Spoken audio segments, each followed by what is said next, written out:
They fired the single dad for being useless, until a five-star general called asking for him.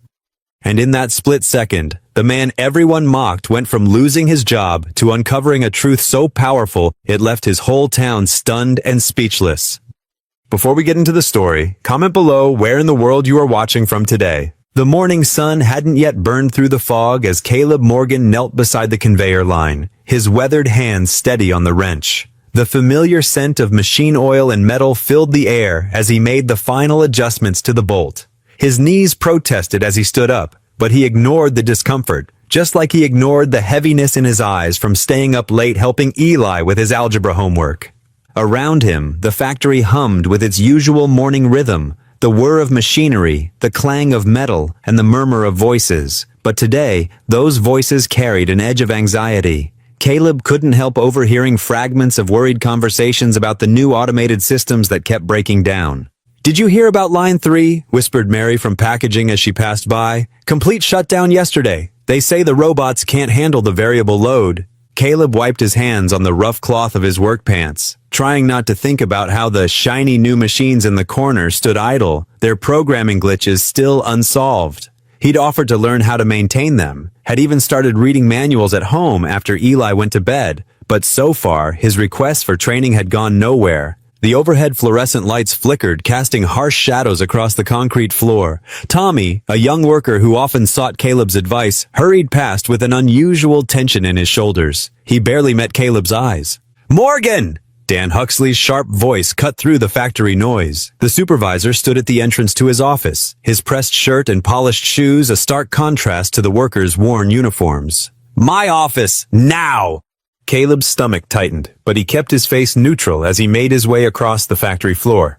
The conversations around him died down, replaced by an uncomfortable silence. He could feel eyes following him, some sympathetic, others quickly looking away. Inside the small office, Dan didn't offer him a seat. The younger man stood behind his desk, hands planted on its surface, his expression hard. "Morgan, let's not waste time here. The company's moving forward, and frankly, you're not keeping up." The words hung in the air like smoke. Through the office window, Caleb could see workers pretending not to watch. His throat felt dry. "I'm willing to learn the new systems, Mr. Huxley. I've been studying." "Too little, too late." Dan cut him off, his voice carrying just loud enough to be heard outside. "You're too slow, too old, and let's face it, practically useless in a factory that's moving toward automation. We need people who can program robots, not dinosaurs who take all day to fix a simple conveyor belt." The casual cruelty in Dan's tone made Caleb's chest tighten. 38 years of service reduced to this moment. He thought of Eli, of the college brochures his son had been collecting, of the careful budget he maintained to keep their small household running. "I've never missed a day," Caleb said quietly. "Never been late. My work."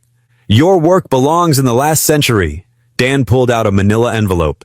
"Here's your final paycheck and severance package. Clear out your locker and be gone in 30 minutes. The envelope felt heavy in Caleb's hands, weighted with more than just paper. He stood there for a moment, dignity warring with desperation. "Mr. Huxley, I have a son to support. Could we discuss?"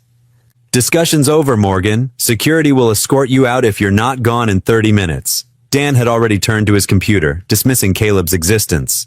The walk to his locker felt endless. Co-workers watched from behind their machines, their faces showing a mix of pity and fear. Caleb kept his head high, though his hands shook slightly as he emptied his locker of 38 years' worth of memories. Photos of Eli growing up, a coffee mug his wife had given him before she passed, a small toolbox of specialized wrenches he'd collected over the years. The drive home in his old truck was a blur. The familiar route he'd driven for decades now felt strange, as if he were seeing it through different eyes. The help wanted signs in shop windows that he'd never noticed before suddenly stood out like accusations. The truck's engine knocked in its usual spot near Miller's Creek, but today the sound seemed louder, more ominous. At home, Caleb sat in the driveway for a long moment, staring at the small house he'd worked so hard to keep. The paint was peeling in places, the garden needed weeding, but it was home. Inside, homework assignments and college brochures lay scattered on the kitchen table where he and Eli had worked late into the night. Evening came too quickly. Caleb went through the motions of making dinner, spaghetti, Eli's favorite, while his mind raced through calculations of savings and expenses. The severance package would help for a while, But after that, Eli came home from school, dropping his backpack by the door with his usual teenage clatter. "Hey, Dad, you're home early. Thought I'd get dinner started." Caleb managed to smile, stirring the sauce with more attention than it needed. "How was school?" "Pretty good. Got an A on that algebra test you helped me with." Eli grabbed plates from the cabinet, the routine familiar and comfortable. But as they sat down to eat, Caleb could feel his son's observant eyes on him. "Dad?" Eli's voice was gentle, careful. "Did something happen today?" Caleb looked up at his son's concerned face, saw the sensitivity and understanding there that reminded him so much of his late wife. The truth pressed against his chest, demanding to be spoken. But looking at Eli's hopeful college brochures on the counter, at the trust in his son's eyes, Caleb couldn't bring himself to share the burden. Not yet. "Just a long day, son," he said, forcing another smile. "Tell me more about that algebra test." Later, lying in his bed, Caleb stared at the familiar cracks in the ceiling. The house creaked and settled around him in the darkness. Down the hall he could hear Eli's soft breathing through the open door. The ceiling offered no answers, no matter how long he studied its imperfections. Tomorrow waited like a stranger in the dark, and for the first time in years, Caleb Morgan had no idea what it would bring. The pale morning light filtered through the kitchen window as Caleb measured coffee grounds into the old percolator. Each scoop felt heavier than usual, weighted down by the truth he'd have to share. The familiar aroma of brewing coffee did little to comfort him today. Down the hall, he could hear Eli getting ready for school. The soft thud of dresser drawers, the squeak of tennis shoes on worn floorboards. Caleb gripped the edge of the counter, his knuckles white. How could he tell his son that their already fragile world was crumbling? "Dad?" Eli's voice came from the kitchen doorway. He stood there in his blue school jacket, backpack slung over one shoulder, dark eyes studying his father's face with that perceptive gaze that sometimes made him seem older than 15. "Something's wrong. I can tell." Caleb poured 2 cups of coffee, adding extra milk to Eli's the way he liked it. His hands trembled slightly as he set them on the small kitchen table. "Sit down for a minute, son." Eli slid into his usual chair, wrapper crinkling as he opened a granola bar from his backpack. The morning silence stretched between them, broken only by the tired hum of their ancient refrigerator. Caleb's throat felt tight. He wrapped his hands around his coffee mug, drawing warmth from its ceramic surface. "I lost my job yesterday. Mr. Huxley let me go." Eli's granola bar stopped halfway to his mouth. "What? But why? You're the hardest worker there." "They're automating more of the line, going digital." Caleb tried to keep his voice steady. "I guess they decided I couldn't keep up with the changes." "That's not fair." Eli's face flushed with anger. "You could learn the new stuff if they gave you a chance." "Maybe so." Caleb managed a weak smile. "But what's done is done. I'll start looking for something else today." Eli's anger faded to worry. "What about—" He hesitated, glancing at the stack of bills on the counter. "Will we be okay?" "We'll figure it out," Caleb assured him, even as his stomach knotted with uncertainty. "Don't worry about that part. You just focus on school." After Eli left for school, Caleb sat at their ancient desktop computer, the fan whirring loudly as he navigated job search websites. Each listing seemed to require skills he didn't have. Coding experience, database management, social media expertise. His fingers felt clumsy on the keyboard as he typed out applications, struggling to translate decades of hands-on work experience into the language these forms wanted. By midday, he'd switched to driving around town, his old truck rumbling between strip malls and industrial parks. The "Help Wanted" signs he remembered from his younger days had been replaced by "Apply Online" notices. At the hardware store where he'd worked summers as a teenager, the manager just shook his head apologetically. "Sorry, Caleb. Corporate handles all hiring now. Everything's through the website." The afternoon sun beat down as he walked into his 5th auto repair shop of the day. The owner, a man about his age named Mike, at least took the time to talk with him. "I wish I could help you out," Mike said, wiping his hands on a shop rag. "But business is slow. Everyone's buying these new electric cars I can't even work on myself." Each rejection felt like another stone added to the weight Caleb carried. He drove home as the shadows lengthened, his mind spinning with calculations. The mortgage payment was due next week. The power bill was already late. Their savings wouldn't last long. The sound of the front door opening pulled him from his thoughts. Eli walked in, hunched slightly, his normally straight posture curved inward. How was school? Caleb asked, noticing how his son's hand lingered protectively near his ribs. Fine. Eli's response came too quickly. He turned away, but not before Caleb caught sight of the edge of a bruise peeking above his collar. Eli! Caleb stepped closer. What happened? Nothing. I'm fine. Eli's voice held a familiar strain, the same tone Caleb used when trying to protect his son from worry. Just bumped into something in gym class. Caleb wanted to press further, but the determined set of Eli's jaw told him now wasn't the time. His son disappeared into his room, leaving Caleb standing in the hallway, feeling more helpless than ever. In the kitchen, Caleb opened cabinets in the refrigerator, taking inventory. He pulled out the last package of ground beef, stretching it with extra pasta and canned tomatoes to make a meal. The overhead light flickered as he stirred the pot, reminding him of the red final notice stamp on their electric bill. While the pasta cooked, he sat at the table with their checkbook and a calculator. The numbers refused to add up to anything but despair.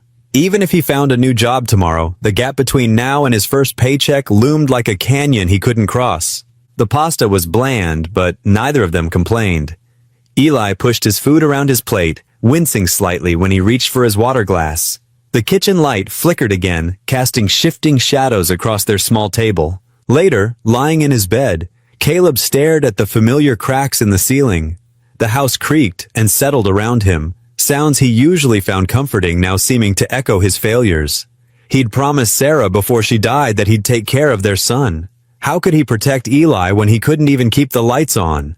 The moonlight through his window painted silver patterns on the wall, but brought no answers. Tomorrow would come too soon, bringing another day of searching, another day of trying to hide his growing fear from his son. Another day of feeling like he was letting down the two people who mattered most, his wife in memory and his son down the hall. The morning sun beat down on Caleb's neck as he gripped the rotting porch railing, testing its stability. The wood creaked ominously under his weathered hands. After 20 years of neglect, the entire railing system needed replacement, but he could only afford to patch the worst sections for now. Caleb wiped sweat from his forehead with his sleeve, reaching for the toolbox he'd owned since his army days. The familiar weight of his hammer brought some comfort. At least he could still fix things around the house, even if the manufacturing plant didn't want him anymore. He pulled out a few nails, holding them between his lips as he positioned a support bracket. The quiet morning air filled with steady hammer strikes as Caleb worked, trying to lose himself in the familiar rhythm of repair work. Each blow helped push away thoughts of yesterday's humiliation, of Dan Huxley's sneering face, of the stack of unpaid bills on his kitchen counter. His phone buzzed in his pocket, interrupting his focus. Caleb fished it out, frowning at the unfamiliar Washington, D.C. area code. Probably another telemarketer. Still, he couldn't afford to miss any potential job opportunities. Hello, this is Caleb Morgan, he answered, keeping his voice steady despite his low expectations. Good morning, Mr. Morgan. This is Lieutenant Chen from the Office of the Joint Chiefs. Please hold for General Ellery. The crisp professional voice caught Caleb completely off guard. I'm sorry. Who did you say? Caleb's hammer slipped from his fingers, clattering onto the porch boards. 5-star General Marcus Ellery, sir. One moment, please. Before Caleb could process this, a familiar voice boomed through the phone. Caleb Morgan. Marcus Ellery here. It's been too long, my friend. Caleb sank onto the porch steps, his legs suddenly weak. General Ellery? I never expected. Still humble as ever, I see. The general's warm chuckle brought back memories of desert camps and classified briefings from decades ago. Listen, Caleb, I'll cut straight to it. We need you back. Civilian advisory capacity this time, tied to your combat engineering expertise from the classified operations in the 90s. Sir, there must be some mistake, Caleb protested weakly. I'm just a factory worker now, or was, until yesterday. No mistake, Morgan. I've been following your career since you left the service. Yesterday's events at that manufacturing plant actually accelerated my timeline for contacting you. The general's tone grew serious. What we need is your unique combination of skills, not just the technical expertise, but your ability to solve impossible problems while keeping people calm and focused. That's rare, Caleb. Always was. Caleb stared at his calloused hands, still bearing traces of factory grease despite scrubbing them raw yesterday. I'm not sure I'm qualified anymore, sir. Technology's changed so much. Stop selling yourself short, Morgan. You were the best combat engineer I ever worked with, and your interpersonal skills were even more valuable. We need both for this project." General Ellery paused. "I need you in DC for a classified briefing. How's next Tuesday? We'll handle all travel arrangements." "Tuesday?" Caleb's mind spun. "Sir, I have my son to consider." "Eli's in high school now, right? He'll be fine for a couple of days." "This is important, Caleb. National security level important." The general's voice softened. "And the compensation package is substantial. Long-term contract work that could secure Eli's college future." Caleb's throat tightened at the mention of college funds, something he'd been trying not to think about lately. "Yes, sir. Tuesday works." "Excellent. My staff will email you the details within the hour. Good to have you back, Morgan." The call ended, leaving Caleb sitting in stunned silence. The porch steps creaked beneath him as he tried to process what had just happened. His hands trembled slightly as he stared at the phone, half expecting it to ring again with someone saying it was all a mistake. The contrast was staggering. Yesterday being fired as obsolete, today being called indispensable by a 5-star general. The afternoon sun had shifted significantly when Eli's footsteps approached up the walkway. Caleb looked up to see his son's concerned face. "Dad, are you okay?" Eli dropped his backpack and hurried up the steps. "You look like you've seen a ghost." Caleb managed a shaky smile. "Something like that." He patted the step beside him. "Sit down, son. There's something I need to tell you about my past. Something I've never told anyone here." Eli settled next to his father, his young face serious in the golden sunset light. "What is it?" "Before I was a factory worker, before you were born."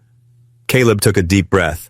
"I was a combat engineer in the Army, but not just any engineer. I worked on classified projects, operations that aren't in any public records." Eli's eyes widened. "Classified? Like secret missions?" Caleb nodded slowly.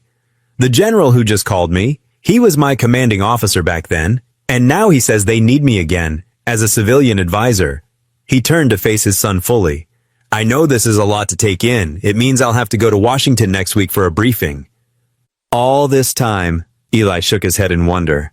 "I knew you'd been in the Army, but I never imagined—" He studied his father's face with new understanding. "Is that why you never talk about those years?" The sunset painted the sky in brilliant oranges and pinks as father and son sat together, decades of classified silence finally breaking between them. Caleb began sharing what he could of his past, watching his son's expression shift between amazement and pride as the truth emerged at last. The old couch springs creaked as Caleb settled next to Eli in their dimly lit living room. The evening shadows stretched across the worn carpet, and the familiar ticking of their kitchen clock filled the silence. Eli sat cross-legged, turned toward his father with eager attention, his homework forgotten on the coffee table. "Dad," Eli said softly, "what exactly happened in the military? You've never really talked about it before."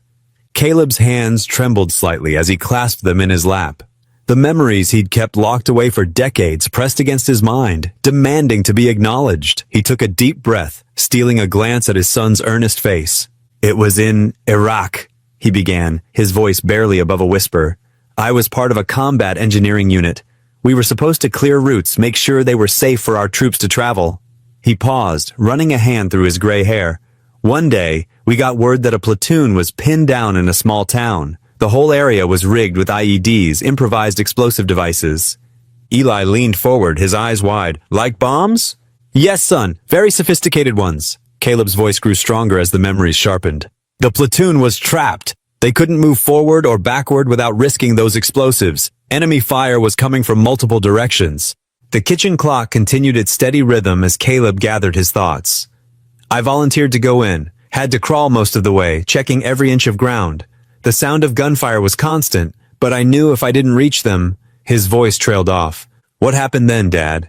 Eli's question was gentle, encouraging. "I found the first device about 20 yards from their position. Had to dismantle it right there, bullets hitting the ground around me." Caleb's hands moved unconsciously, mimicking the careful movements from that day. Then another and another. Took almost 3 hours to clear a path wide enough for the platoon to evacuate. "Were you scared?" Eli asked, his voice hushed with awe. Caleb nodded slowly. "Terrified, but sometimes being brave means doing what needs to be done, even when you're scared out of your mind." "How many people did you save?" 37 men. Caleb's voice cracked slightly. "The whole platoon made it out." Eli sat in stunned silence for a moment. But why didn't you ever tell me? Why doesn't anyone know about this? The operation was classified. Plus, Caleb shrugged, his shoulders hunching slightly. I've never been one to talk about such things. It was just doing my duty, son. And General Ellery? Eli's eyes widened with sudden understanding. He was there? He was a captain then, leading that platoon. Caleb nodded, remembering the younger version of the man who'd called him today. He was the one who recommended me for a commendation, though it never made it into public records. Eli shifted on the couch, his expression changing from amazement to concern. So now he wants you to go to Washington? His voice carried a hint of worry. Are you going to have to leave? Caleb reached out and squeezed his son's shoulder.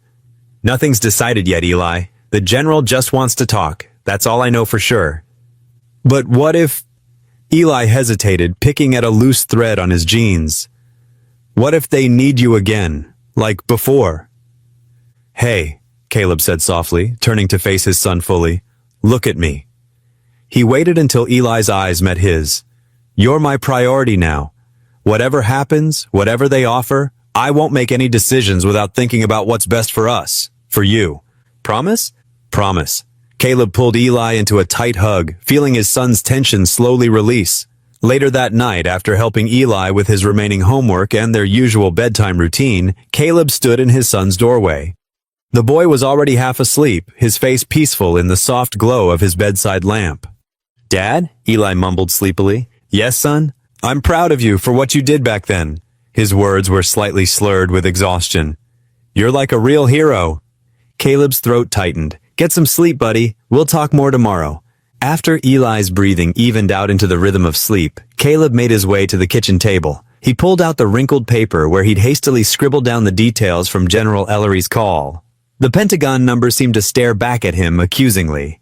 Under the harsh, fluorescent kitchen light, doubt crept in. He was just a laid-off factory worker now, not the young combat engineer who'd saved those men. His hands, which had once dismantled complex explosive devices under fire, now struggled with the manufacturing plant's new computerized systems. Caleb ran his fingers over the paper, tracing the general's name. The man had sounded so confident, so sure of Caleb's abilities.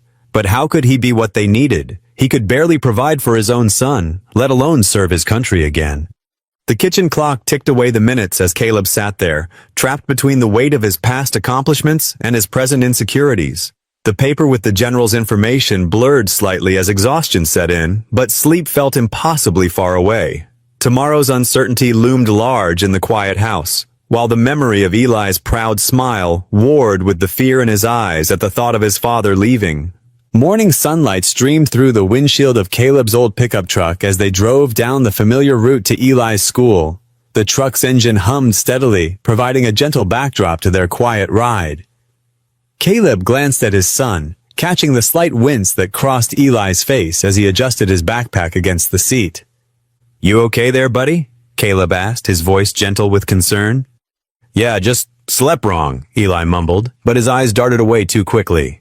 The school building came into view, its brick walls bathed in early morning light. Students streamed toward the entrance, their chatter and laughter drifting through the truck's open windows. As Eli reached for his backpack, Caleb noticed again how carefully his son moved.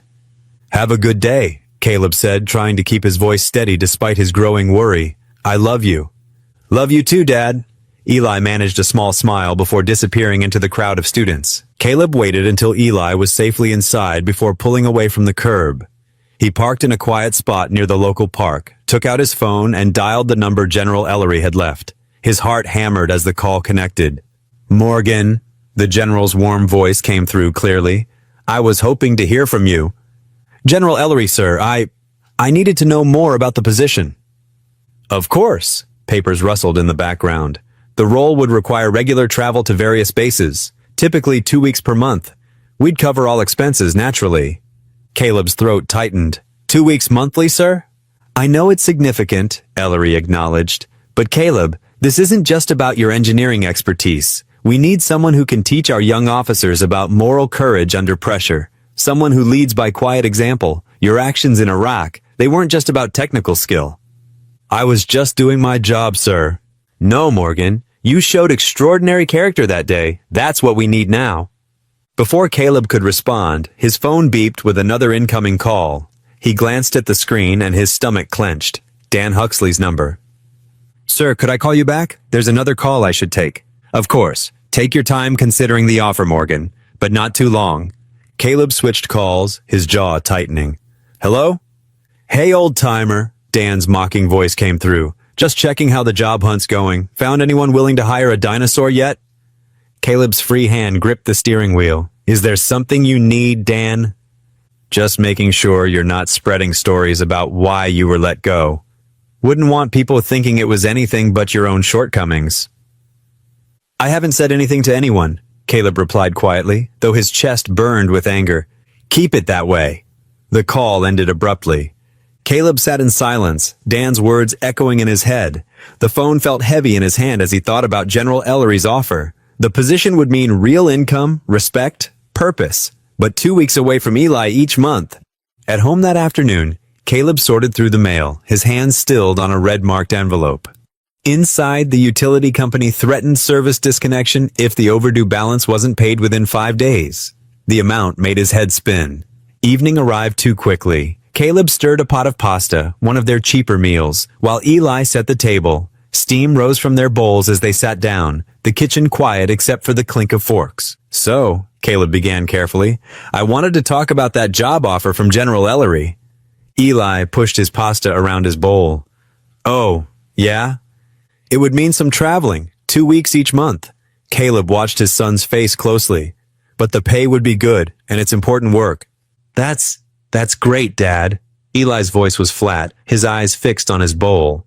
"Eli, what's wrong? And don't tell me it's nothing. I can tell something's bothering you." His son's shoulders hunched slightly. "It's fine. Really. You should take the job if you want it."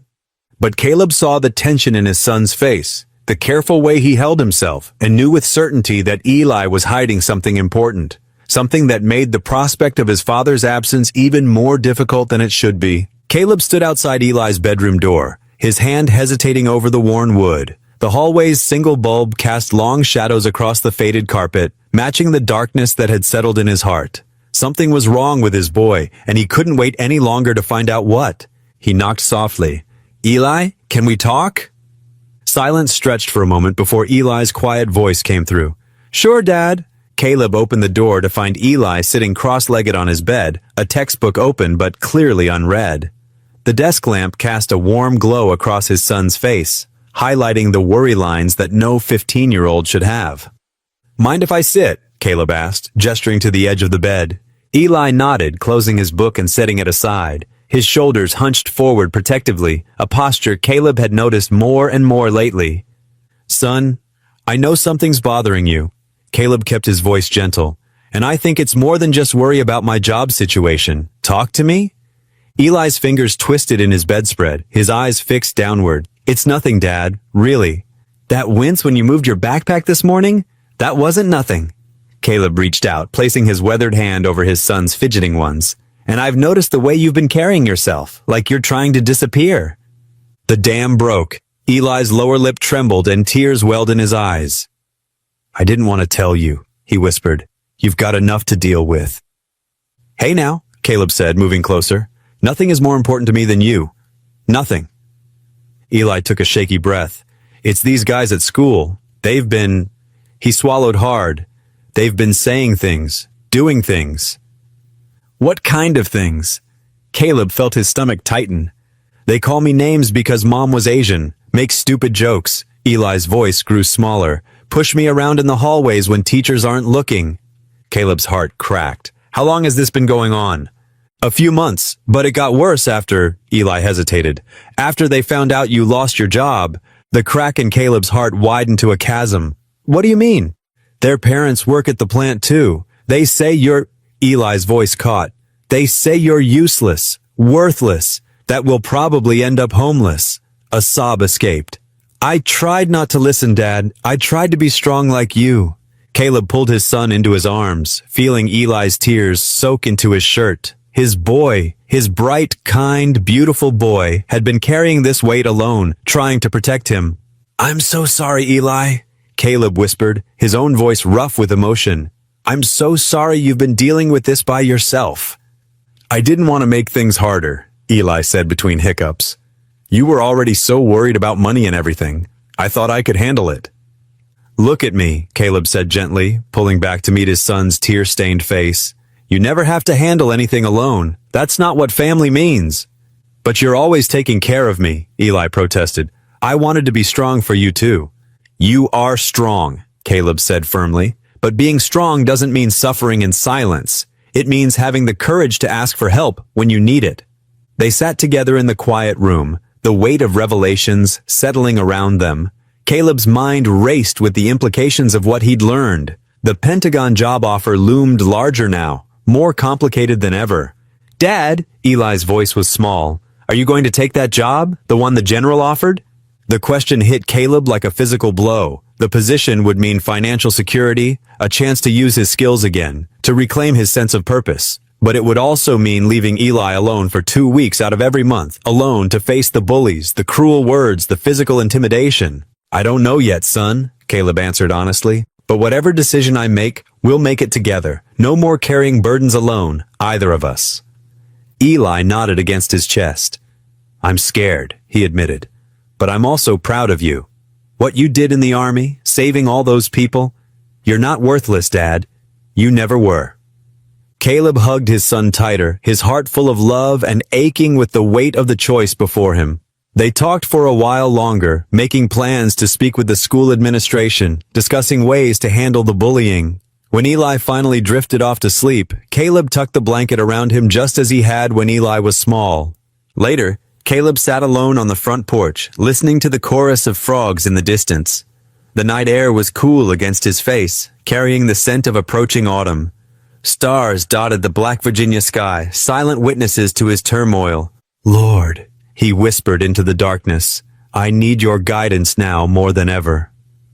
The frogs continued their song, and Caleb sat there, a father torn between two impossible choices, praying for wisdom under the vast night sky. The morning sun filtered through the kitchen window, casting warm patches on the worn linoleum floor. Caleb stood at the stove, methodically flipping pancakes while his mind churned through possibilities. The sweet aroma of maple syrup filled the small space, a comfort he hoped would ease the difficult conversation ahead. Something smells good, Eli said, appearing in the doorway. His eyes were puffy from a night of tears, but there was a hint of a smile on his face. Thought we could use a proper breakfast. Caleb slid 2 golden brown pancakes onto a plate. Come sit with me for a minute, son. They settled at the kitchen table, the morning quiet broken only by the soft clink of forks against plates. Caleb watched his son eat, noting how Eli's shoulders still carried yesterday's weight. I've been thinking about the army position, Caleb began carefully, and about what you told me last night. Eli's fork paused halfway to his mouth. Dad, you don't have to— Yes, I do. Caleb reached across the table and squeezed his son's hand. You're my priority, Eli. Always have been, always will be, but maybe there's a way we can make this work for both of us. After breakfast, Caleb sat in his old armchair, phone in hand. His fingers trembled slightly as he dialed General Ellery's number. The general answered on the second ring, his voice warm and professional. Morgan, good to hear from you. Have you made a decision? Caleb took a deep breath. Sir, I need to be honest with you about my situation. He explained everything, being a single father, Eli's struggles at school, the bullying. His voice grew stronger as he spoke, realizing that hiding his truth had never served him well. My son needs me here, sir, but I also believe in the work you're offering. Is there any way we could find a middle ground? There was a pause on the other end, and Caleb's heart sank. Then the general cleared his throat. Morgan, do you remember that night in Iraq, when you stayed behind to dismantle those IEDs? Yes, sir. You showed exceptional judgment then, knowing exactly what needed to be done and finding a way to do it. I hear that same quality in your voice now. The general's tone shifted to problem-solving mode. Let's work this out. 2 weeks in person, 2 weeks remote. We can set up secure communications at your home for the remote work. And if your son needs you, we'll make it work. Family comes first. That's not just talk in my command. Relief flooded through Caleb's chest. Thank you, sir. I don't know what to say. Say you'll be ready to start Monday. We need you, Morgan. After ending the call, Caleb found Eli in the backyard, absently shooting baskets at the old hoop. The ball bounced off the rim, and Caleb caught it. Got a minute? he asked, holding the basketball. They sat on the back steps, shoulders touching. Caleb explained the modified arrangement, 2 weeks away, 2 weeks home, with the ability to return quickly if needed. And when I'm here, I'll be working from home. We can have breakfast together, and I'll be here when you get back from school. Eli picked at a loose thread on his jeans. You really want this job, don't you? I do, Caleb admitted, but not more than I want you to be okay. We're a team, remember? They spent the next hour creating their plan. Daily video calls during the away weeks, scheduled at 7 p.m. sharp, regular check-ins with Eli's teachers, weekend activities when Caleb was home hiking, basketball games, maybe even some road trips. They wrote it all down in Eli's notebook, making it feel official. And if those boys give you trouble, Caleb added, you call me right away. No more hiding it, okay? Eli nodded, then surprised his father with a quick hug. I'm scared, he whispered, but I'm also kind of proud of you, Dad. As evening approached, Caleb stood in his bedroom, packing for his first trip to D.C. He folded his best shirt well worn but clean and placed it carefully in the small suitcase he'd borrowed from Mrs. Peterson next door. Eli appeared in the doorway, watching. You forgot your tie, he said, holding up the navy blue one they'd bought together last Christmas. Thanks, buddy. Caleb took the tie, showing Eli how to roll it properly to prevent wrinkles. They worked together, folding clothes and checking items off the list General Ellery's office had sent. Did you pack your phone charger? Eli asked, already knowing the answer. He pulled it from the kitchen drawer where his father always left it. What would I do without you? Caleb smiled, tucking the charger into a side pocket. The suitcase slowly filled, not with much, but with enough. Caleb had always lived simply, and now that modesty felt like a strength rather than a weakness. Each item they packed represented both an ending and a beginning. When everything was ready, they stood looking at the packed suitcase, the reality of the change settling over them. Eli shifted closer to his father. Promise you'll call as soon as you get there? He asked. First thing, Caleb assured him. And every night after that. They hugged, holding on a little longer than usual. In that embrace was everything they couldn't quite say, their fears, their hopes, their love. When they pulled apart, Eli's eyes were damp, but he was smiling. Better get some sleep, Caleb said softly. Big day tomorrow. Eli nodded, turning toward his room. At the door, he paused. Dad? Yeah? I think Mom would be really proud of you right now. Caleb's throat tightened. Good night, son. The words carried them both to bed, where they lay in their separate rooms, each holding on to the quiet hope that they were making the right choice. The house creaked its familiar night sounds around them, as if reassuring them that some things would always stay the same, even as others changed. The street lamps cast long shadows across empty sidewalks as Caleb's old truck rumbled through town. At 5:30 a.m., only the baker's lights were on, warm yellow squares in the pre-dawn darkness. Eli sat quietly in the passenger seat, his breath fogging the window. You didn't have to get up this early, Caleb said softly, glancing at his son.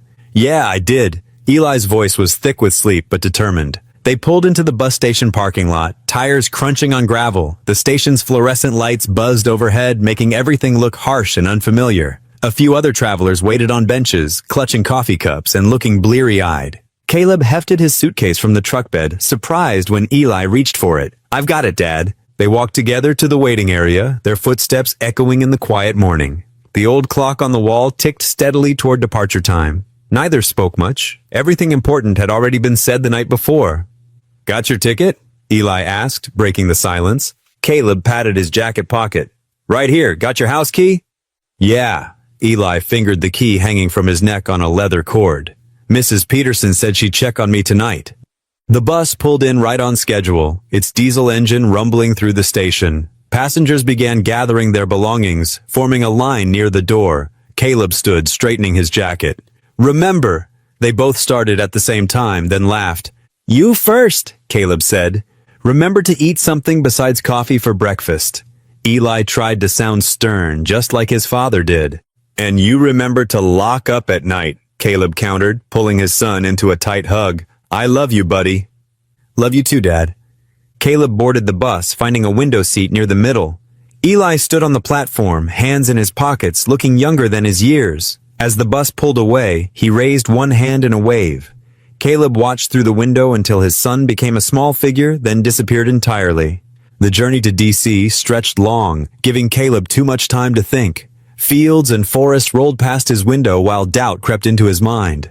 What if he wasn't qualified enough? What if he couldn't connect with the younger soldiers? What if Eli needed him and he was too far away? He pulled out the worn photo in his wallet, himself in uniform, 20 years younger, standing proudly with his unit. The memory of that day in Iraq surfaced, the weight of responsibility, the clear purpose, the lives depending on his steady hands and calm mind. "You've done harder things," he whispered to himself, tucking the photo away. The Pentagon loomed massive and imposing as Caleb approached the visitor's entrance. His borrowed suit felt stiff, but he stood straight, shoulders back, muscle memory from his service days taking over. The security guard checked his credentials, and a young lieutenant appeared to escort him. "This way, Mr. Morgan," she said crisply. "General Ellery is expecting you." They walked through corridors that seemed endless, past offices and conference rooms. The lieutenant stopped at a heavy wooden door and knocked. "Enter!" came a commanding voice. General Marcus Ellery stood as Caleb walked in, his face breaking into a warm smile. He was older now, his hair steel gray, but his eyes held the same sharp intelligence Caleb remembered. "Morgan!" The general strode forward, clasping Caleb's hand in both of his. "It's been too long, my friend." "Sir," Caleb started formally, but Ellery waved it away. "Marcus, please. You earned that right 20 years ago." He gestured to a chair. "Sit. Tell me about your son before we get started." The simple question caught Caleb off guard. He found himself talking about Eli, his intelligence, his kindness, his recent struggles. The general listened intently, nodding. "That's exactly why we need you here," Ellery said when Caleb finished. "You understand what really matters. Come on, let me introduce you to your team." They walked to a large conference room where 12 soldiers sat waiting. Young faces looked up expectantly, some curious, others skeptical. Ellery made the introductions, emphasizing Caleb's combat experience without mentioning specific classified details. "Mr. Morgan will be leading our new resilience unit," the general announced. "His methods may be different from what you're used to, but I expect you to give him your full attention." Caleb looked at the faces before him, recognizing the shadows of stress and uncertainty he'd seen in countless others. He pulled up a chair, deliberately sitting at their level instead of standing at the front of the room. "First," he said quietly, "I'd like to hear your stories, not your service records, your real stories. What brings you here today?" The soldiers exchanged glances, unused to this approach. Finally, a sergeant named Rodriguez spoke up, describing a difficult deployment that still haunted him. Others followed, hesitantly at first, then with increasing openness. Caleb listened, really listened, the way he did with Eli. He asked gentle but probing questions about their choices, their values, their struggles with right and wrong. By lunchtime, the initial skepticism had melted into engaged discussion. "Tomorrow," he told them, "we'll talk about moral courage, not just in combat, but in daily choices. It's the foundation of everything else." That evening, Caleb sat on the edge of his hotel bed, phone in hand. The room was basic but clean, with a view of the city lights. He dialed home, heart lifting when Eli answered on the first ring. "Dad, how was it? Did you meet the general? What's the Pentagon like?" "Slow down," Caleb chuckled. "It was good, different but good. The general remembered everything, just like he said. He heard something in Eli's voice, though, a slight strain. 'How are you doing, buddy?' 'Really?' There was a pause. 'I'm okay, just the house feels weird without you here.' 'I know,' Caleb's chest tightened, 'but I'll be home before you know it. 2 weeks will go fast.'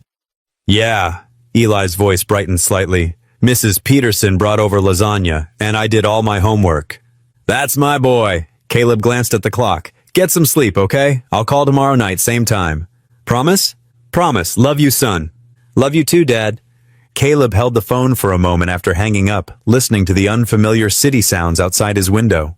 His son's loneliness echoed in his heart, but alongside it was a growing sense of purpose. He had to make these weeks count for both of them. Morning light filtered through the Pentagon's windows as Caleb arranged chairs in a circle for his second day of training. The formal conference room setup hadn't felt right, too much like a classroom, too rigid for the kind of connection he wanted to build. A young sergeant named Rodriguez was the first to arrive, eyebrows rising at the changed layout. "Morning, sir. This is different." "Just Caleb," he reminded gently, gesturing to a chair. "And sometimes, different is what we need." The other soldiers trickled in, some exchanging uncertain glances at the informal arrangement. When everyone was seated, Caleb took his own chair, deliberately placing himself at the same level as the group. "Yesterday you shared your stories," he began softly. "Today I want to talk about what those stories mean, not just what happened, but how it changed you." Lieutenant Chen shifted uncomfortably. "With all due respect, sir. Caleb, we've had sensitivity training before. It doesn't help much." "This isn't sensitivity training," Caleb replied. "This is about understanding that strength isn't about being unbreakable. It's about knowing how to put yourself back together." He reached down and pulled out his old combat boots from under his chair, setting them in the center of the circle. The leather was worn, scarred with desert sand and memories. "These were on my feet in Iraq, the day we lost Martinez." His voice stayed steady, but his hands trembled slightly. "I can still hear the click when I stepped on that pressure plate. Still feel the weight of knowing one wrong move would kill not just me, but everyone behind me." The room grew very quiet. Several soldiers leaned forward, recognition in their eyes.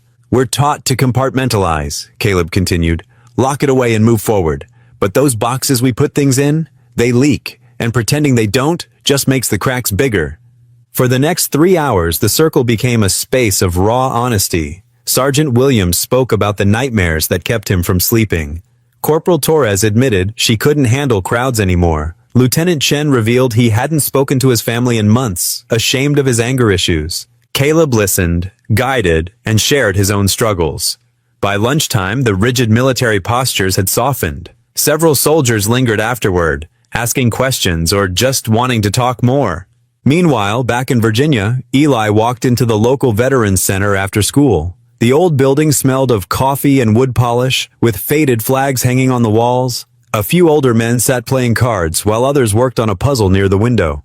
"Can I help you, son?" asked a gray-haired man with kind eyes, introducing himself as Frank. "I'm Eli Morgan. I'd like to volunteer, if that's okay." Frank's eyes lit up with recognition. "Morgan? Any relation to Caleb Morgan?" "He's my dad," Eli said, surprised. "Did you know him?" "Know him? Come sit down, boy. Let me tell you about combat engineers."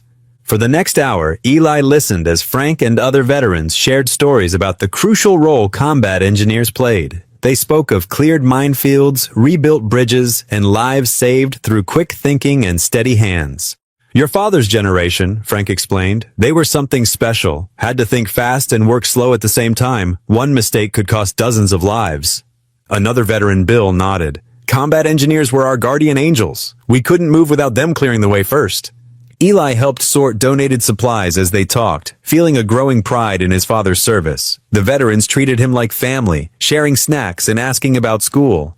"Come back any time," Frank said as Eli prepared to leave. "We could use young hands around here." When Saturday arrived, Caleb's return brought warm hugs and happy tears. Sunday morning found father and son on their porch, tools spread around them as they worked on loose boards and wobbly railings. "Hand me that Phillips head?" Caleb asked, pointing to the screwdriver. Eli passed it over. "Dad, I've been volunteering at the Veterans Center." Caleb paused his work, looking at his son with surprise.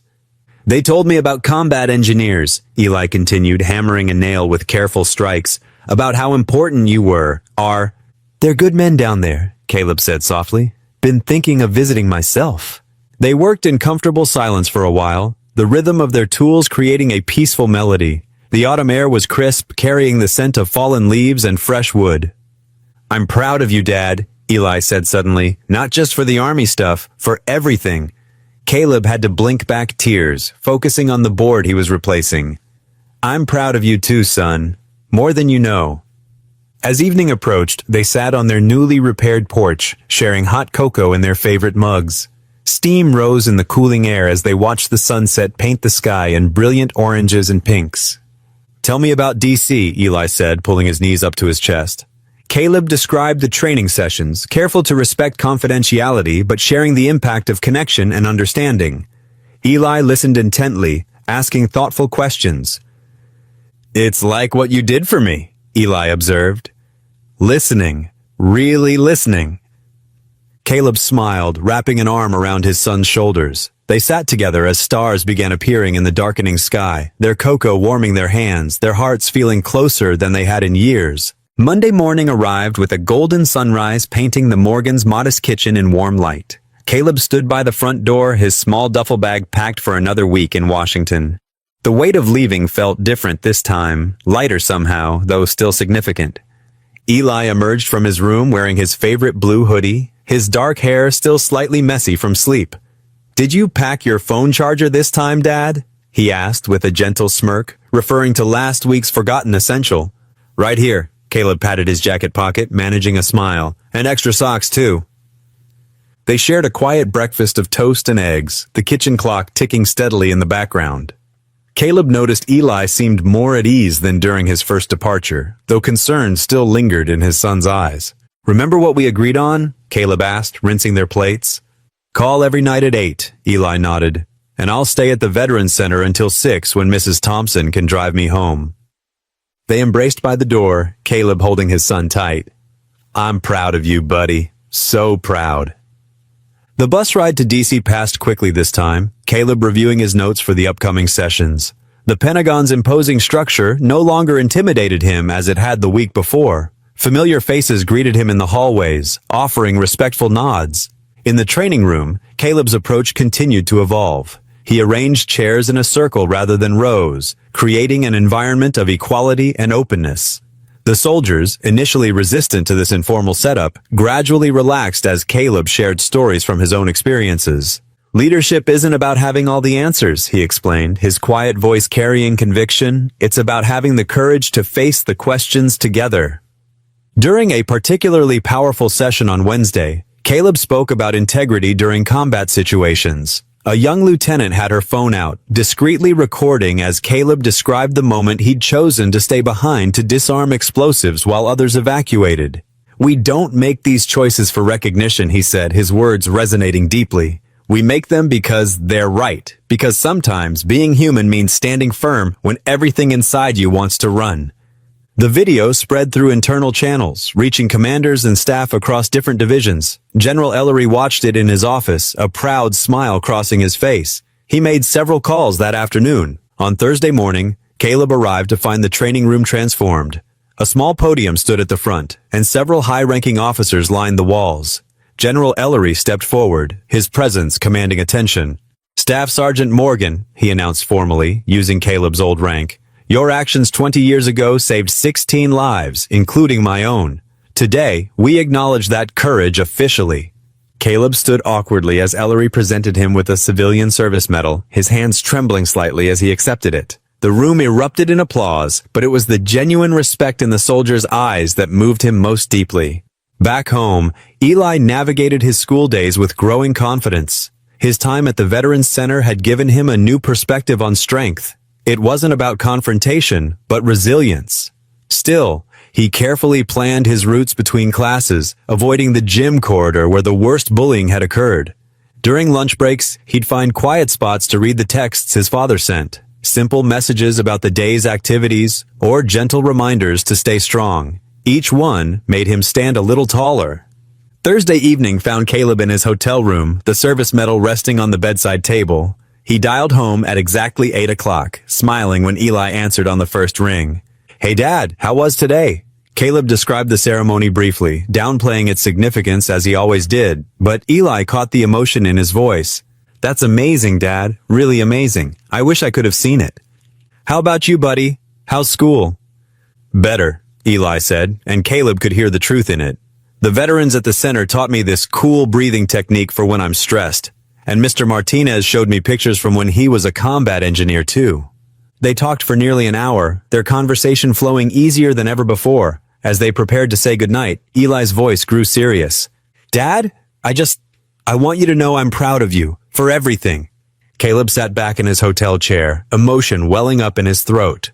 Through the window, the Capitol's lights twinkled like stars, and for the first time in years, the future felt bright with possibility. "Thanks, son," he managed. "That means more than any medal ever could." After hanging up, Caleb stood at the window, watching the city below. The past weeks had brought changes he never expected, not just in his work, but in his relationship with Eli, in his sense of purpose. Where there had been uncertainty, hope now grew stronger each day. He picked up the service medal, running his thumb over its surface.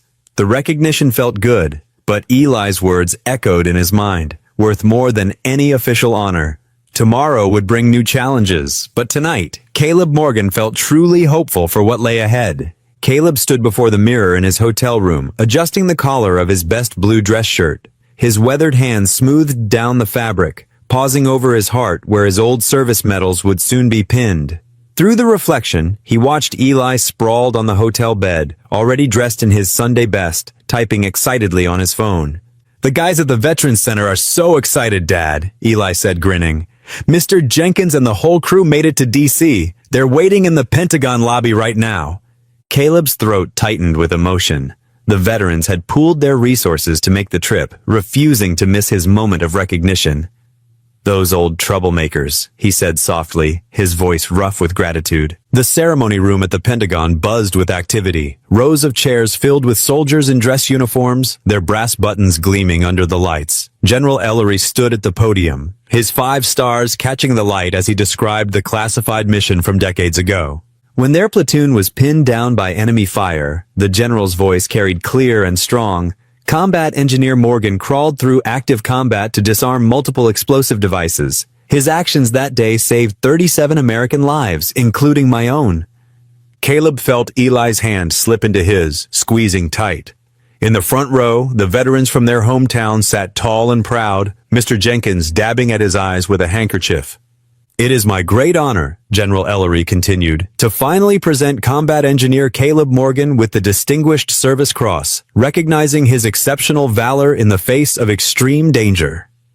The room erupted in applause as Caleb walked forward. His steps were steady, but his heart thundered in his chest. As the general pinned the medal to his chest, Caleb saw tears in the older man's eyes. "Thank you for giving me the chance to make this right, old friend," General Ellery whispered. When Caleb returned to his seat, Eli hugged him fiercely. "I'm so proud of you, Dad," he whispered. The veterans surrounded them after the ceremony, sharing handshakes and emotional embraces.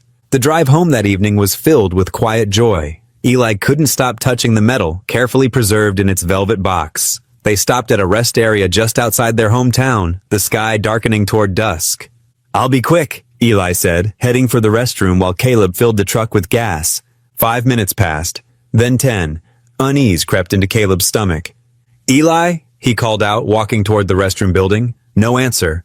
A muffled cry came from behind the building. Caleb broke into a run, his dress shoes slapping against the concrete. He rounded the corner to find 4 teenage boys surrounding Eli, who lay crumpled on the ground. "Not so special now, are you?" one of them sneered, delivering another kick to Eli's ribs. "Your old man might be some big shot, but you're still nothing."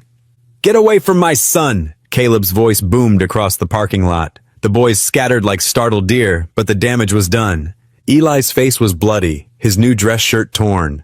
When he tried to stand, he swayed dangerously. "Dad," he mumbled, "I don't feel so good."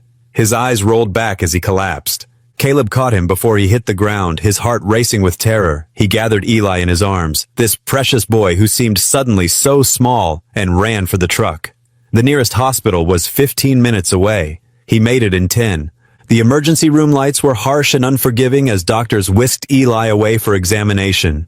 Caleb paced the waiting room, his metal box clutched forgotten in his hands, prayer after desperate prayer falling from his lips. Finally, a doctor approached. "Your son has a concussion," she said gently. "There's some bruising to his ribs, but thankfully no breaks. We'd like to keep him overnight for observation." Caleb sank into the chair beside Eli's hospital bed, watching the steady rise and fall of his son's chest. Eli's face was swollen, dark bruises blooming across his cheekbone. The victory of the day's ceremony felt like ashes in Caleb's mouth. His phone buzzed with an email notification. With trembling hands, he opened it to find a message from Pentagon HR. "Dear Mr. Morgan, we regret to inform you that your contract has been temporarily suspended pending review. Recent events suggest potential difficulties in maintaining the commitment level required for our training program. We will reassess the situation once your personal matters are resolved. Regards, Department of Defense Human Resources." Caleb's vision blurred with tears. The metal box slipped from his fingers, clattering to the floor. Everything he'd worked to rebuild, his dignity, his purpose, their financial security, seemed to crumble around him. He reached for Eli's hand, careful of the IV line, and bowed his head. In the sterile hospital room, under the humming fluorescent lights, Caleb Morgan faced his darkest hour. His son lay injured because of his success, and the very recognition he'd received had somehow made them more vulnerable. The weight of failure pressed down on his shoulders, heavier than any metal. Morning sunlight filtered through the thin hospital curtains, casting pale shadows across Eli's bruised face. Caleb hadn't moved from the plastic chair all night, his back stiff and his heart heavier than the machinery beeping steadily beside the bed. He watched as Eli's eyes fluttered open, wincing at the brightness. "Hey, kiddo," Caleb said softly, leaning forward. His hand found Eli's, careful to avoid the IV line. "How's the pain?" Eli tried to smile, but it came out more like a grimace. "Like I got hit by a truck, but I'm okay, Dad. Really." Caleb's throat tightened. The bruises on his son's face had darkened overnight, purple and angry against his pale skin. The doctor had explained the concussion symptoms they needed to watch for, but all Caleb could focus on was how small and vulnerable Eli looked in the hospital bed. "This is my fault," Caleb whispered, more to himself than to Eli. "If I hadn't been away so much, if I'd been there to protect you—" "Dad, stop." Eli's voice was quiet but firm. "You can't be everywhere at once. Those guys, they would have found another time, another place." A nurse came in to check Eli's vitals, her cheerful efficiency a stark contrast to the heavy atmosphere in the room. While she worked, Caleb stepped into the hallway and pulled out his phone. He'd been dreading this call, but he couldn't put it off any longer. General Ellery answered on the second ring. "Caleb, how's Eli?" "He's awake. Sore, but the doctors say he'll recover." Caleb's voice cracked slightly. "Sir, I need to tell you—" "I already know about the suspension notice," Ellery interrupted, his tone gentle. "It's just procedure, Caleb. We'll fight it." "With all due respect, sir, maybe they're right. Maybe I can't do this job and be the father Eli needs." There was a long pause on the other end. "This isn't just about you anymore, Caleb. The work you're doing is changing lives, but I understand if you need time. The review process will take a few weeks at least. Take care of your boy first." After hanging up, Caleb returned to find the nurse helping Eli sit up. They spent the next hour going through discharge paperwork and listening to care instructions. Caleb memorized every detail about concussion monitoring, determined not to miss anything else that could harm his son. The drive home was silent, each bump in the road making Eli wince despite Caleb's careful driving. Their small house looked different somehow as they pulled up, more fragile, less safe than before. Caleb parked as close to the porch as possible. "Let me help you with those steps," he said, hurrying around to Eli's side of the truck. Eli accepted the support without argument, something that worried Caleb more than any complaint would have. They made their way up the worn wooden steps slowly, Caleb's arms steady around his son's shoulders. Inside, Caleb got Eli settled on the couch with pillows and his favorite blanket. The house felt too quiet, too empty. The stack of training materials from the Pentagon sat untouched on the kitchen table, mocking him with their importance. "Do you need anything?" Caleb asked, hovering nearby. "Water? Something to eat?" "I'm okay, Dad. Just tired." Eli's eyes were already drooping. "You don't have to stand guard. I'm not going anywhere." Caleb nodded, but couldn't bring himself to move far. He spent the afternoon watching Eli doze, checking on him regularly, and ignoring the mounting emails on his phone. With each passing hour, his resolve to quit the army position grew stronger. What good was helping other soldiers if he couldn't even protect his own son? As evening approached, Eli insisted on trying to eat something. Caleb made soup, but barely touched his own bowl. After making sure Eli was comfortable in bed, he found himself drawn to the front porch, just as he had been on so many difficult nights before. The wooden boards creaked under his feet as he lowered himself into the old rocking chair. In the distance, frogs called to each other in the gathering darkness, their familiar chorus unchanged by the day's events. The sound transported him back to other nights spent here, wrestling with decisions, praying for guidance. But tonight felt different. Tonight, the weight of failure pressed down on him like a physical thing. He'd tried to reach for something more, to be more than just a laid-off factory worker, and his son had paid the price. The frogs continued their song, indifferent to his pain, while Caleb sat alone with his defeat. He stared out into the darkness, seeing nothing but his own shortcomings reflected back at him. The Pentagon ID badge in his pocket felt like it weighed 100 pounds. Everything he'd built over the past weeks, the respect, the purpose, the pride in Eli's eyes when he talked about his father's work, seemed to crumble like sand between his fingers. A soft breeze stirred the trees, carrying with it the same questions that had plagued him since losing his factory job. But now, instead of wondering if he could succeed, he questioned whether he should even try. The porch light cast weak, yellow shadows around him as he sat, surrounded by the symphony of frogs and his own crushing sense of defeat. The morning sun crept through the windows of the Morgan house as Caleb stirred a pot of oatmeal on the stove. He'd added extra cinnamon and brown sugar, Eli's favorite, hoping to coax a smile from his son. The house felt unusually quiet, broken only by the soft bubbling of cooking oatmeal and the occasional creak of floorboards upstairs where Eli slept. Caleb's hands trembled slightly as he measured out honey. The bruises on Eli's face haunted him, each one a reminder of his absence when his son needed him most. Dark circles hung under his own eyes from another sleepless night spent listening for any sound of distress from Eli's room. A knock at the front door startled him. Caleb turned down the heat on the stove and walked cautiously to answer it, unsure who would visit so early. When he opened the door, he found himself facing 5 familiar faces from the Veterans Center. Mike, the former combat medic with his signature red cap.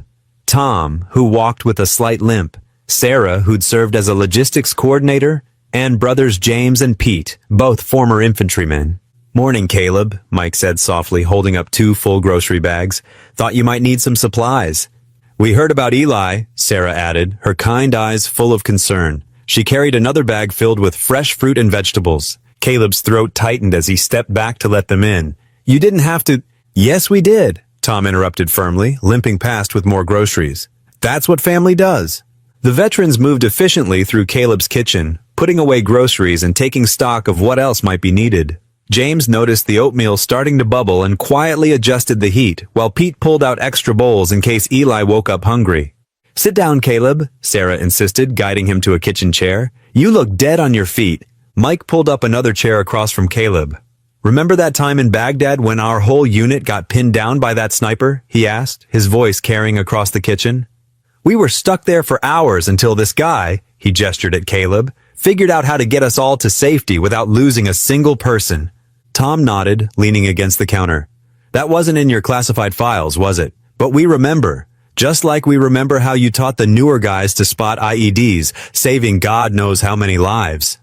"You never wanted credit," Sarah added, placing a steaming cup of coffee in front of Caleb. "But those soldiers went home to their families because of you. Those families got to keep their fathers, their sons, their brothers. All because you cared more about doing right than getting recognition." Caleb stared into his coffee cup, his vision blurring slightly. "That was a lifetime ago. Now I can't even protect my own son."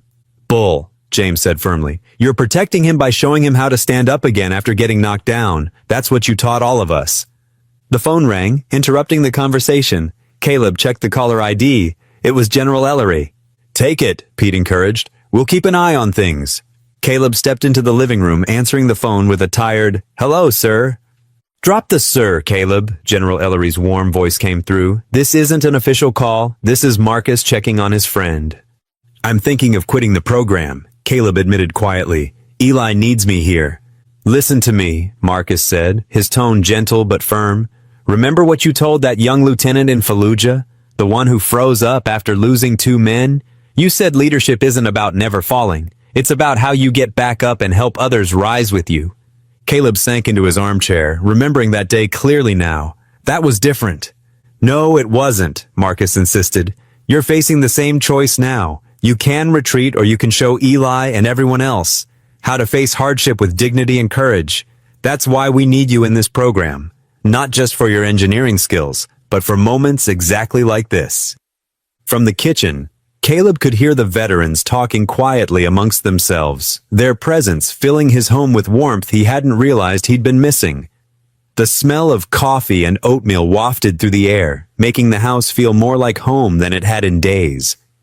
"The whole town's talking about what happened to Eli," Marcus continued. "People are angry, not at you, but at the bullies in the system that let this happen. You've got more support than you know." As if confirming his words, Caleb heard a car door outside. Through the window, he saw Mrs. Henderson from across the street walking up his driveway with what looked like a homemade casserole. "I don't know what to do next," Caleb admitted. "Yes, you do," Marcus replied. "You do what you've always done. You get up, you face it head on, and you help others do the same. That's who you are, Caleb. That's who you've always been."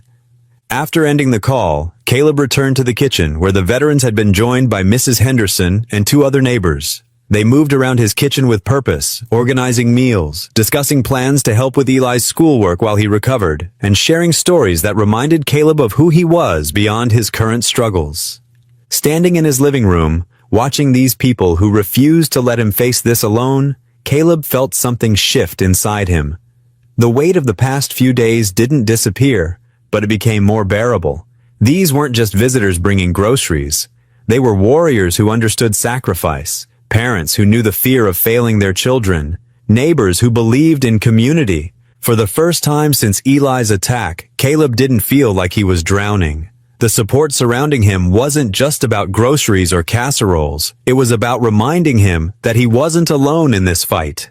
These people, who had seen him at his best and now refused to abandon him at what felt like his worst, stood as living proof that the values he'd fought for still mattered. The old pickup truck rumbled down Main Street as Caleb drove Eli to his follow-up appointment. Eli sat quietly in the passenger seat, his bruised face partially hidden beneath the brim of his baseball cap. Every few minutes Caleb glanced over, his heart aching at the sight of his son's injuries. "How's the headache today?" Caleb asked softly, slowing for a red light. "A little better," Eli replied, though his wincing told a different story. "The light still bothers my eyes some." The medical center came into view, its brick facade warm in the afternoon sun. As Caleb helped Eli from the truck, his phone buzzed. Principal Hartman's name flashed across the screen.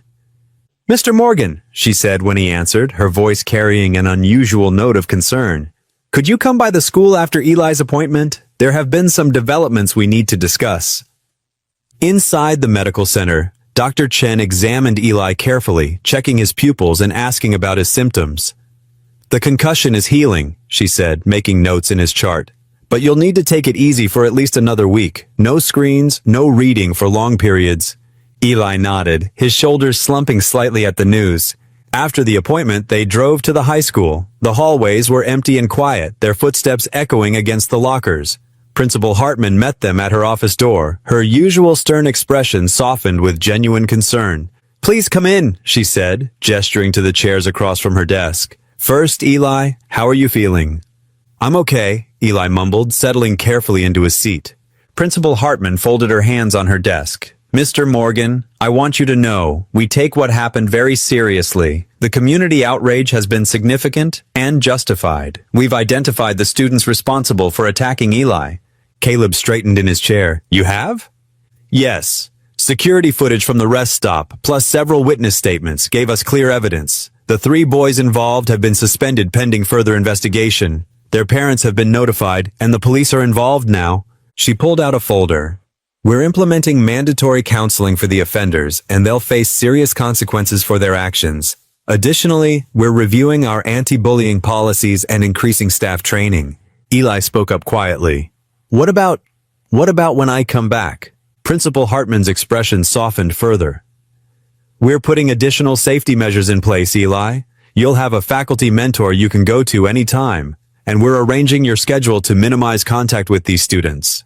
As they discussed the details, Caleb's phone kept buzzing with text messages. He checked quickly during a pause. Parents from the school were organizing meals, offering to help with yard work, even starting a fund to help with medical expenses. "The community support has been remarkable," Principal Hartman noted, seeing Caleb's surprise. "People here care about you both, Mr. Morgan. They're angry this happened, and they want to help." Caleb felt his throat tighten. We appreciate that." After the meeting, they walked slowly back to the truck. Eli seemed lighter somehow, as if knowing the bullies would face consequences had lifted a weight from his shoulders. "Dad," he said as they pulled out of the parking lot, I think things might be okay." Caleb reached over and squeezed his son's shoulder gently. "I think you might be right, buddy." When they turned onto their street, Caleb noticed something on their front porch. As they got closer, he could make out several covered dishes and what looked like cards propped against them. They parked, and Caleb helped Eli up the steps. There were 3 ceramic casserole dishes, still warm to the touch, and a stack of handwritten cards. The top one read, "Morgan family, you're not alone. We've got your backs."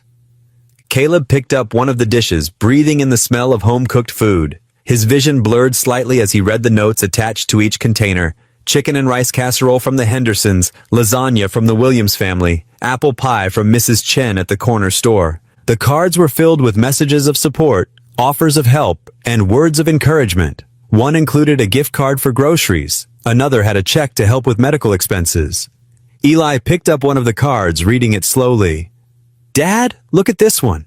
The card was from Tommy, a quiet kid in Eli's class. "Eli, I'm sorry I didn't speak up before when I saw what was happening. That won't happen again. You've got friends here. We just haven't been good at showing it." Standing there on the porch, surrounded by tangible evidence of their community's care, Caleb felt something shift inside him. The crushing weight of trying to handle everything alone began to lift. Hope, fragile but persistent, stirred in his chest. "Let's get these inside," he said softly, gathering up the dishes. "Looks like we won't have to cook tonight." Eli managed a small smile, carefully collecting the cards. Together, they carried the gifts of food and friendship into their home, where the afternoon sun streamed through the windows, warming the kitchen with golden light. The morning sun cast long shadows across the backyard as Eli carefully walked along the worn path between the garden beds. His steps were slower than usual, but steadier than they had been 2 days ago. The bruises on his face had begun to fade from dark purple to lighter shades of blue and green. Caleb watched from the kitchen window while his laptop booted up, his coffee growing cold beside the keyboard. He'd received an urgent email from General Ellery's office requesting a video call at 9 sharp. The notification light on his screen blinked, indicating the meeting was about to begin. "Eli!" Caleb called through the screen door. "I need to take this call. You okay out there?" "I'm good, Dad," Eli answered, lowering himself onto the wooden bench near the tomato plants. "Mrs. Henderson's cat is keeping me company." The orange tabby had indeed taken up residence next to Eli, purring contentedly as the boy gently scratched behind its ears. Caleb smiled at the sight before turning his attention to the computer. General Ellery's face appeared on screen, his usual commanding presence somehow managing to convey itself even through the digital connection. "Caleb," he said warmly, "you're looking better than when we last spoke." "Thank you, sir," Caleb replied, straightening instinctively. "We both are." "I can see Eli in the background there," the general noted, his expression softening. "How's he doing?" "Getting stronger every day. The community's been—" Caleb paused, still overwhelmed by the support they'd received. "They've been incredible." "That's exactly what I wanted to discuss with you, Caleb." The general leaned forward, his face filling more of the screen. "The review board has completed their evaluation of your situation, but before I share their decision, I want you to know something. What happened with Eli wasn't a mark against you. If anything, it highlighted exactly why we need you." Caleb's hands tightened around his coffee mug. "Sir?" "The way you handled the crisis, with dignity, strength, and by allowing others to help, that's the kind of leadership we're trying to teach. The board has not only reinstated you, Caleb, they're promoting you." The mug nearly slipped from Caleb's grasp. "Promoting?" "We want you to lead a national moral leadership initiative. Your work with the Resilience Unit has already shown remarkable results. But more than that, your personal example, as a father, as a veteran, as someone who faces adversity with grace, that's what we need to share on a broader scale." Through the window, Caleb could see Eli reading one of the Get Well cards that had arrived that morning. The sight grounded him, reminded him of what mattered most. "Sir, I'm honored, but—" Caleb chose his words carefully. "I need to be sure this works for Eli. He has to be my priority." The general nodded approvingly. "I wouldn't expect anything less from you, Caleb. The position comes with flexibility. You'll have more control over your schedule, and we can arrange for most of your work to be done remotely. When travel is necessary, we'll plan it well in advance." What exactly would the role entail? You'd be developing training programs, speaking at military installations, and working with units to implement the relationship-based leadership methods you've been using. We want to transform how the military approaches mental health and moral resilience. Caleb stood up from his chair, moving to the door. "Eli, can you come in for a minute, son?" Eli carefully rose from the bench, the cat following at his heels as he made his way inside. He stood beside his father's chair, offering a respectful nod to the general on screen. The Army's offered me a new position, Caleb explained, watching his son's reaction closely. It would mean continuing the work we started, but on a larger scale. I'd be home more than before, but there would still be some travel involved. I want to know how you feel about that. Eli was quiet for a moment, his hand absently stroking the cat that had wound itself around his legs. Would you be helping other soldiers, like the ones at the Veterans Center? Yes, Caleb replied, teaching them about resilience, about handling tough situations. A small smile crossed Eli's face. Like you taught me? When Caleb nodded, Eli continued, Then you should do it, Dad. I've learned a lot watching you these past weeks, about not giving up, about letting people help sometimes. Maybe other people need to learn that too. General Ellery's voice came through the speakers, gentle but firm. Your fathers taught us all something about strength, Eli. Real strength isn't about facing everything alone. It's about knowing when to stand firm and when to lean on others. Caleb felt pride swell in his chest, not from the general's words, but from the quiet confidence he saw in his son's eyes. Are you sure about this, Eli? We'd need to make some changes, set up a better system than before. I'm sure, Dad. Eli's voice was stronger than it had been in days. Besides, we've got help now. Real help. The general cleared his throat. Take the weekend to discuss the details, Caleb. Call me Monday with your decision. After ending the call, Caleb and Eli moved to the kitchen table. They grabbed a notepad and began mapping out how their new life might look. Eli suggested using a shared calendar app one of his teachers had recommended. Caleb added notes about emergency contacts and backup plans. We should talk to Mrs. Henderson, Eli said, writing carefully. She already said she'd be happy to check on me when you're away. And Mr. Rodriguez from the Veterans Center offered to help with rides to school. Caleb watched his son planning and problem-solving, seeing not the injured boy from days ago, but a young man growing stronger through adversity. When did you get so wise? Eli looked up, meeting his father's gaze. I had a good teacher. He pushed the notepad across the table. Look, if we schedule your training sessions for when I have after-school activities and plan the trips around school breaks. They spent the next hour working out the details, their heads bent together over the paper, adding ideas and refining plans. The morning sun climbed higher, filling the kitchen with warm light, while outside, the community they'd come to trust went about their day, present, protective, and proud of the two Morgan men who had shown them all what real strength looked like. The familiar corridors of the Pentagon felt different this Monday morning. Caleb adjusted his tie, a new one Eli had helped him pick out, as he walked toward the conference room. His footsteps echoed against the polished floors, but the sound was soon drowned out by excited voices. Mr. Morgan! Lieutenant Sarah Chen spotted him first, her face lighting up. She hurried forward, followed by several other soldiers from his training group. We've been waiting for you, sir. Caleb felt warmth spread through his chest as the young officers gathered around him. These weren't just trainees anymore. They were people who had shared their struggles, their hopes, and their commitment to becoming better leaders. The room's all set up, Sergeant Mike Torres said, gesturing toward their usual meeting space. We've got coffee, too. The good kind this time, not that break room stuff. Inside the conference room, more familiar faces greeted him. The whiteboard was already filled with ideas and suggestions they'd been working on in his absence. Someone had written Morgan's Method at the top in bold letters. We kept the momentum going while you were away, Captain David Wright explained, handing Caleb a thick folder. Everyone contributed their experiences from implementing your techniques. The results have been incredible. Caleb opened the folder, finding detailed accounts from various units. Stories of soldiers opening up about their struggles, of officers learning to lead with empathy without sacrificing discipline, of teams growing stronger through shared vulnerability. This is outstanding work, he said, his voice rough with emotion. But I think we need a different name than Morgan's Method. He walked to the board and erased his name, replacing it with Resilience Through Connection. The group nodded in approval, and they dove into work. Caleb pulled out his laptop, opening the framework he'd been developing at home. The curriculum was taking shape. Modules on moral courage, exercises in empathetic leadership, practical scenarios that challenged conventional thinking about strength. The key, Caleb explained, standing before the group, is understanding that true resilience isn't built in isolation. It's forged through relationships, through trust, through the courage to be vulnerable and the wisdom to support others. As they worked through the morning, Caleb's phone buzzed with a text from Eli. First day back at school, Mrs. Henderson made me lunch, starting my journal project about resilience. Miss you, Dad. Caleb smiled, typing back, "Proud of you, son. Call tonight?" The response came quickly. "You bet. Got lots to tell you." The day progressed with a natural rhythm. Caleb moved between brainstorming sessions, curriculum development, and meetings with senior staff.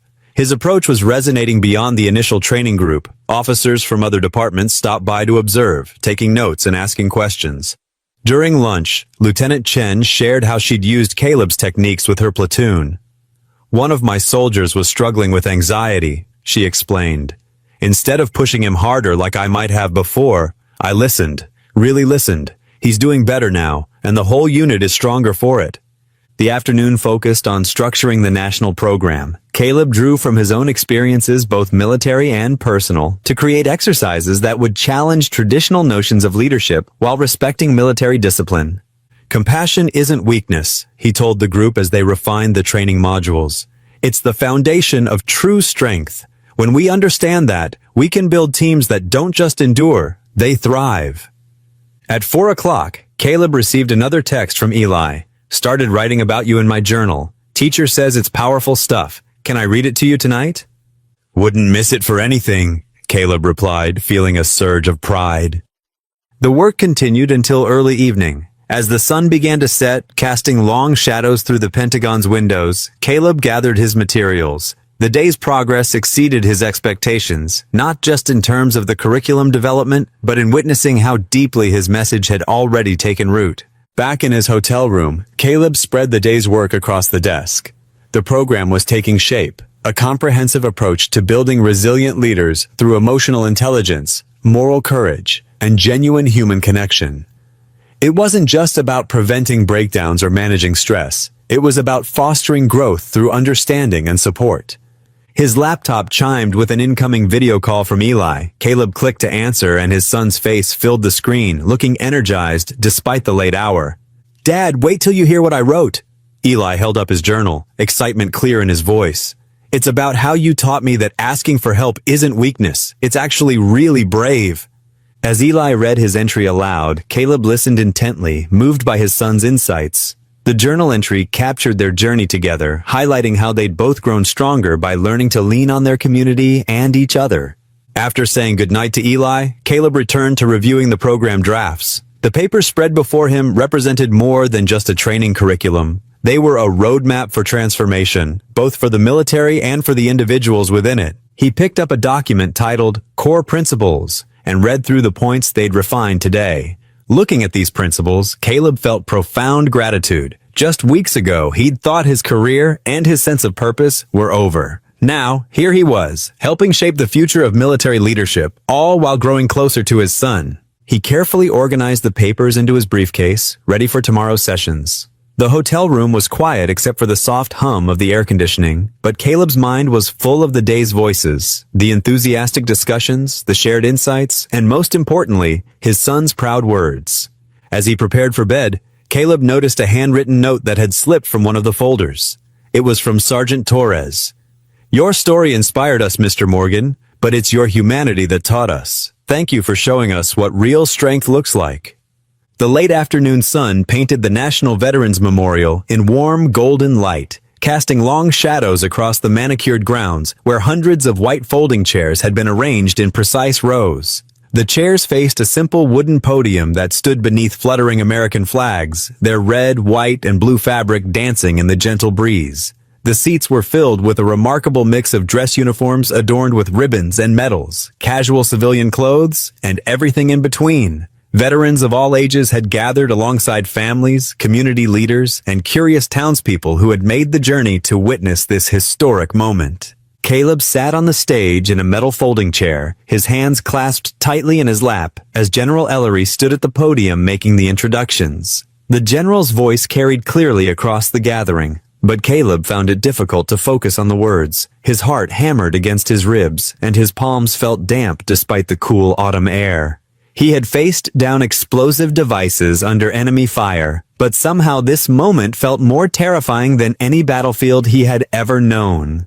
The crowd stretched far beyond the neat rows of chairs. Veterans leaning heavily on wooden canes or metal walkers had positioned themselves along the memorial's walkways, their weathered faces turned toward the stage with expressions of quiet respect. Young soldiers in crisp uniforms stood at parade rest near the back, their posture perfect but their eyes warm with curiosity. Townspeople who had driven hours to show their support clustered in small groups, some holding handmade signs with messages of encouragement. In the front row, directly in Caleb's line of sight, Eli sat tall and straight in his chair. The fading bruises on his face were barely visible now, reduced to pale yellow shadows that would soon disappear completely. His dark hair was neatly combed and he wore the navy blue button-down shirt that Caleb had ironed carefully that morning. His eyes shone with unmistakable pride as he watched his father, and every few moments he would offer an encouraging nod or a small smile that seemed to say, "You've got this, Dad."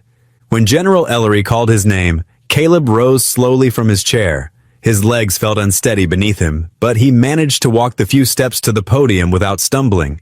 He adjusted the microphone with trembling fingers, the small mechanical sound echoing across the memorial grounds. Looking out over the sea of faces, he felt his throat constrict with emotion. Hundreds of pairs of eyes watched him expectantly, waiting for words of wisdom from a man who still sometimes struggled to believe he had anything valuable to offer.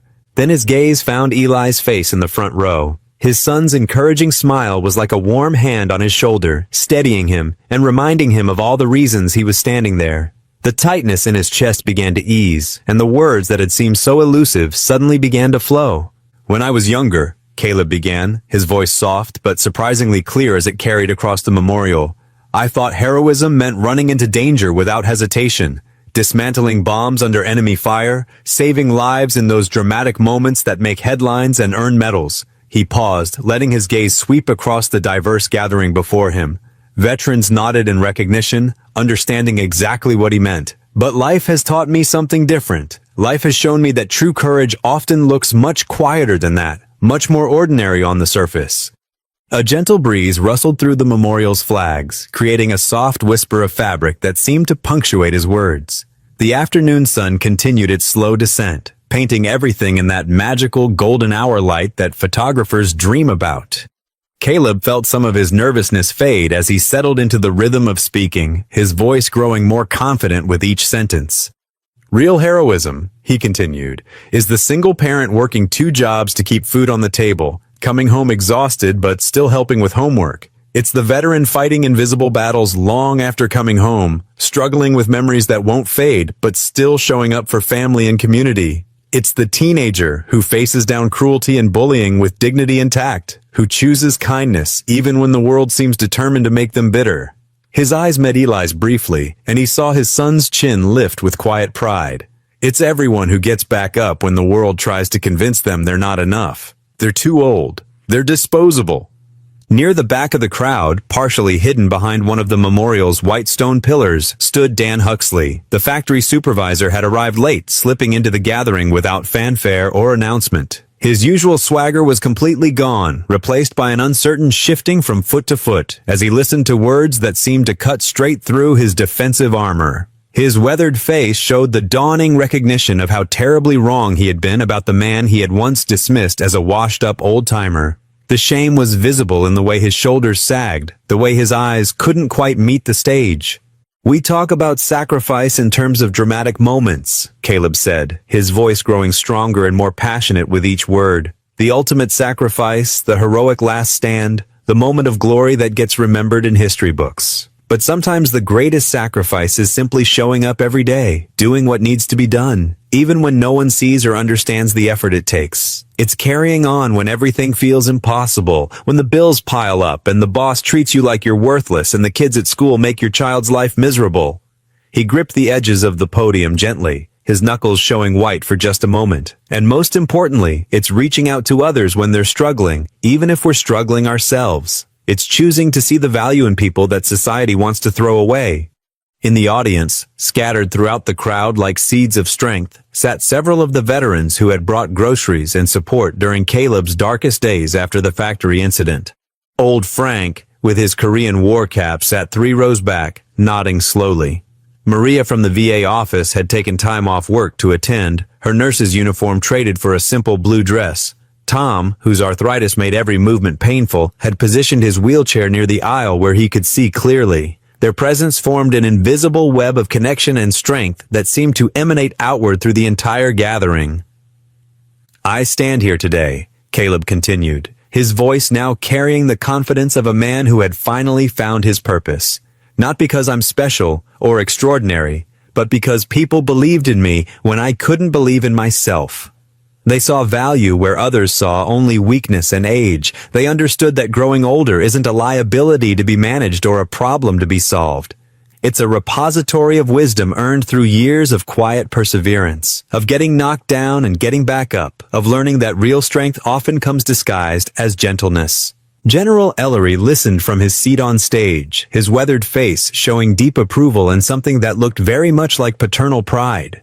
He had seen Caleb's classified files, knew about the lives saved and the impossible missions completed under fire, but he also understood that the man standing at the podium had accomplished something even more remarkable in the months since leaving the factory. He had transformed pain into purpose, isolation into connection, despair into hope. The soldiers from the new training program sat at perfect attention in a block of seats near the middle, their posture reflecting both military discipline and genuine affection for their unlikely mentor, who had taught them that leadership meant serving others, not commanding them. This new initiative, Caleb explained, his voice warm with conviction and excitement, isn't just about military leadership or training programs or government policies. It's about recognizing the hero in every person who chooses kindness over cruelty, who lifts others up instead of pushing them down when they're struggling. It's about understanding that true strength often comes wrapped in gentleness, that wisdom often speaks quietly, and that the people society overlooks might be exactly the ones we need most. As he spoke, Eli sat straighter in his front row seat, his chin lifting with each word. The speech seemed to wash away the last lingering shadows of fear and shame from his young face, replacing them with something that looked remarkably like hope. Around him, people throughout the crowd dabbed at their eyes with tissues or nodded in recognition of truths they had always known in their hearts but rarely heard spoken aloud with such clarity and conviction.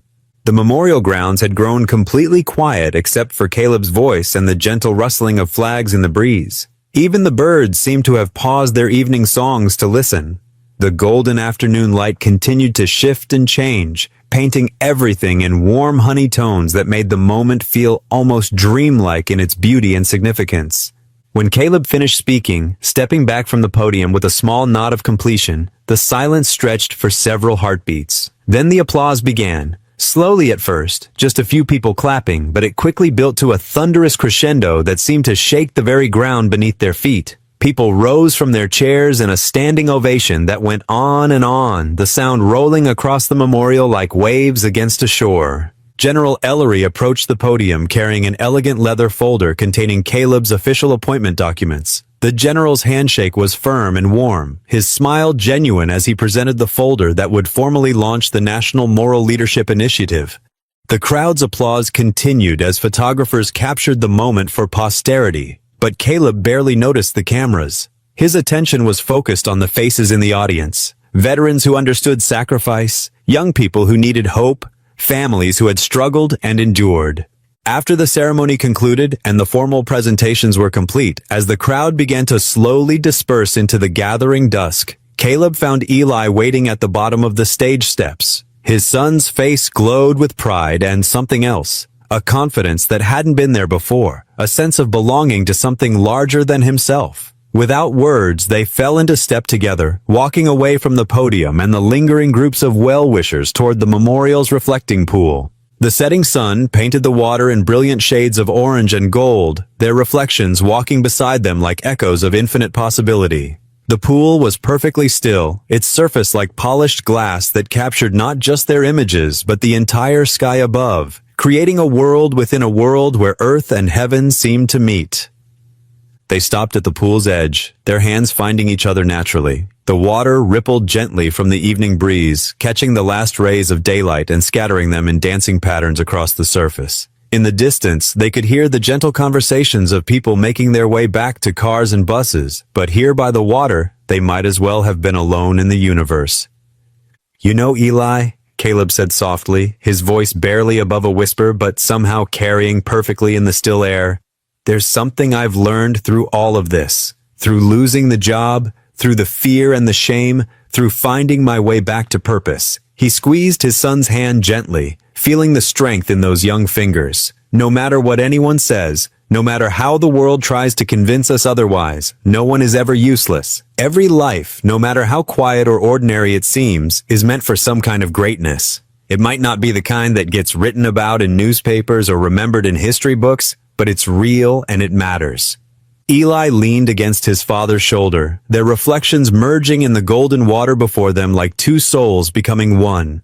The evening air was sweet with the scent of blooming cherry trees that lined the memorial's pathways, and somewhere in the distance, a mockingbird called out its evening song, a complex melody that seemed to contain echoes of every beautiful sound it had ever heard. In that moment, standing together at the edge of the reflecting pool with the memorial's flags rustling softly behind them, they were exactly where they needed to be. Two hearts bound by unshakable love, walking forward into tomorrow's light with the confidence that comes from knowing you are valued, you are enough, you belong in this world.